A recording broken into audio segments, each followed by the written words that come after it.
welcome back to the GuitarHead.com YouTube channel. As ever, I'm Adam McGuinn. This week we're going to be taking a look at a solo by a band that unquestionably helped define a generation and shape the musical landscape as we know it today. Of course, we're talking about none other than Nirvana and Smells Like Teen Spirit. In this tutorial, we'll get as close as one man can to Cobain's tone, so we'll take a look at my signal path, and then we'll go through the solo, breaking it down phrase by phrase, and examining and exploring any cool techniques along the way. So, come on, let's get started. Okay, so I've just loaded up a fresh patch on my Kemper profiler. I love using the Kemper. It's just got a wide range of rigs and sounds just at the click of a button. And when you're trying to dial in something fresh that maybe you've not done before, it's a really great tool. And the sounds are fantastic. So I've started with a 5150, by all accounts from research I've done online, what I've read, that sounds about appropriate for what Kurt would have used. Or at least it sounds great as a starting tone. Now I've cut the bass a little bit, I've cranked the treble to about 1 o'clock and middle straight up at noon. And that sounds like a really good sort of lead tone starting point.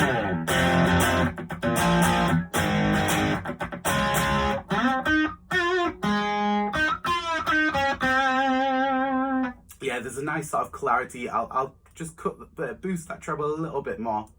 There's a nice clarity to that tone for a nice cut through the mix, and it's a good starting point. So if we go into the signal chain, at the front, very era relevant, we've got a vintage chorus. Personally, if I was doing this, if I was creating my own tone for my own work, I'd probably have my chorus in the back of the amp, so not running through the front, because that way it's getting coloured by the EQ of the amp. Personally, I'd have it in the loop, but again, very era relevant, we've got it at the front. So I've gone for a vintage chorus now. By all accounts, Kurt was using the small clone. This seems like a fairly accurate sort of recreation.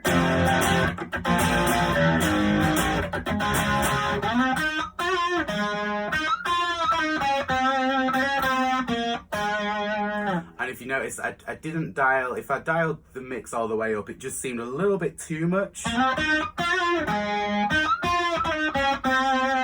Yeah, I just wanted to cut that by a fraction, just so it wasn't too overbearing, but very clearly, is quite clearly chorus.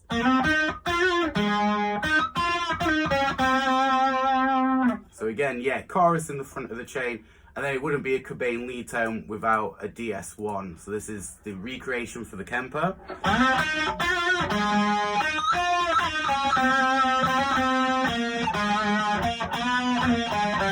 I'm just going to cut that mix a little bit too. That's a bit too bright for Cobain.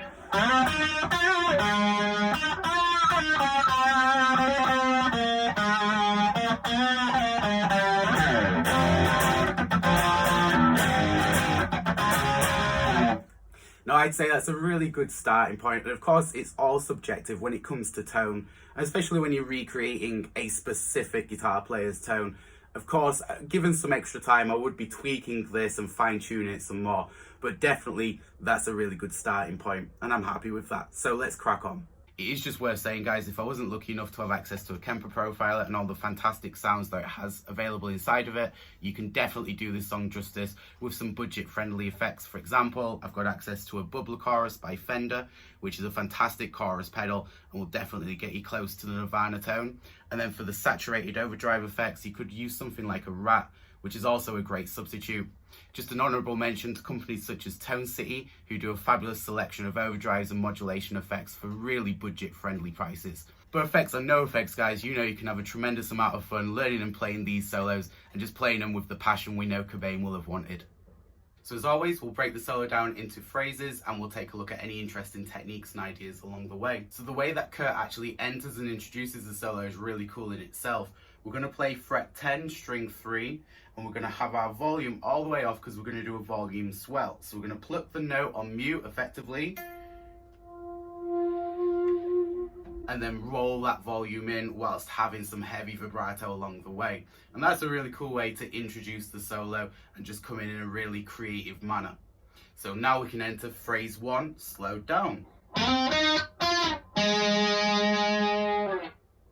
So we're on string 4, sliding frets 8 to 10, down to string 3, frets 8 to 10, resolving on our target note of fret 6 on string 4, I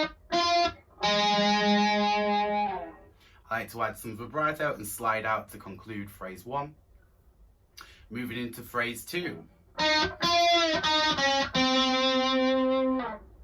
So we're on string 3 and we're going to play the 8th fret, and then we're going to pre-bend it, resolve it, then move to fret 6 and 5 on the same string. Just notice, and definitely if you hear the studio recording, Kurt's bend is not perfectly in pitch. So again, it's all about the attitude. Don't worry too much about getting that note perfectly in pitch. Phrase 3, slow down. So we're starting by playing frets 6 and 5 on string 3, moving up to string 4, frets 8 and 6. I like to slide into that phrase, so I'm doing a slide into fret 6 and then completing the phrase. Phrase 4, slow down.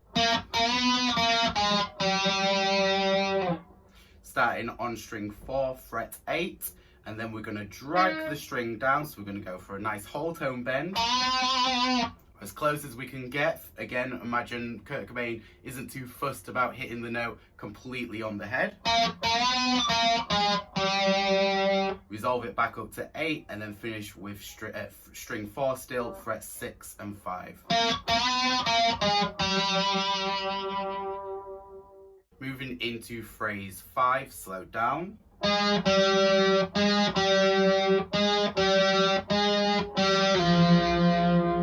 As you can probably pick up in that particular motif, he's very much drawing from his vocal lines. So we're on string 4, playing fret 6 to 5. I like to do these as pull-offs, and he's going to do that 4 times, and then slide from fret 5 into 3 to resolve that particular phrase.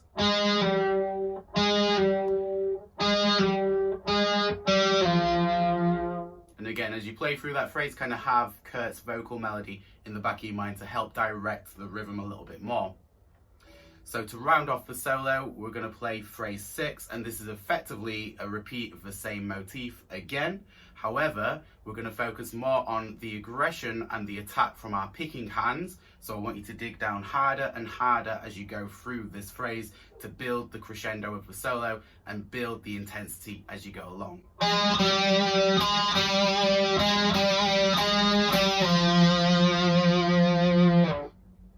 So notice something that was really cool there. If I accidentally hit the G string underneath, it added a really cool dissonance, a really welcome dissonance, which actually amplifies the attitude of the solo. So if you do accidentally find yourself hitting other strings underneath, you could really say that that's a welcome sense of dissonance, which is really cool and adds some more attitude to the solo. I actually added a tapped harmonic. So I counted 12 frets up from my last note, which was the 3rd fret of the 4th string, and I tapped on the 15th fret, straight on top of the fret itself, and with my picking hand index finger, tap on top of that fret, and what you get is this really cool harmonic. And that's a really cool way of kind of recreating the studio sounds there, actually in a live environment. So as always, thank you so much for joining me today. Please feel free to hit the like and subscribe buttons, and head over to the guitarhead.com website, where you'll find a selection of fantastic guitar resources, such as the Scales for Beginners books, where you'll learn to solo effortlessly and begin to create your own music. So other than that, thank you for joining me today, and I'll catch you on the next one.